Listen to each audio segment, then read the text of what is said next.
Bonjour et bienvenue dans ce nouvel épisode dédié à Kaspersky Endpoint Security 11.2 qui est sorti fin décembre 2019.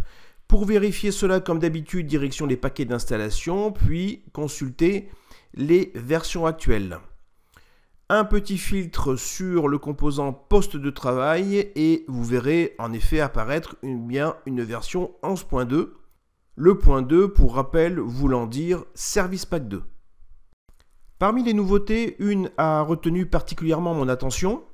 En effet, le produit est capable maintenant de supprimer à distance des données. Cela est possible uniquement par une nouvelle tâche intitulée justement « Suppression des données ». Il existe deux méthodes qui seront réalisées en mode silencieux sur les disques durs internes et externes. Première méthode, on utilisera les outils du système d'exploitation, sans les placer dans la corbeille bien sûr, ou alors on utilisera une méthode qui écrasera les fichiers avec des données aléatoires et il sera ainsi pratiquement impossible de récupérer les données après cette suppression. Parmi les options, vous remarquez la possibilité de lancer la tâche après une absence de communication entre l'agent de communication et le Security Center.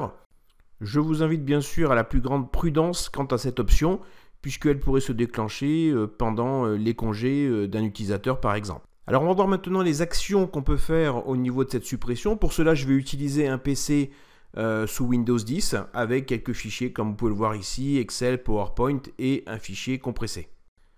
Parmi les possibilités offertes, il y a la suppression des dossiers et sous-dossiers spécifiques, avec bien sûr prise en charge des masques et des valeurs d'environnement pour la saisie d'un chemin d'accès au dossier. On trouvera également la suppression par extension, avec des multiples extensions que l'on peut saisir dans le champ. Et enfin, les zones standards, par exemple les fichiers temporaires, les fichiers Outlook, un profil d'utilisateur, etc. Comme vous avez pu le voir, j'ai choisi dans mon cas la suppression de mes documents. Je vais maintenant exécuter la tâche. Et je vais tout de suite passer sur le PC en question.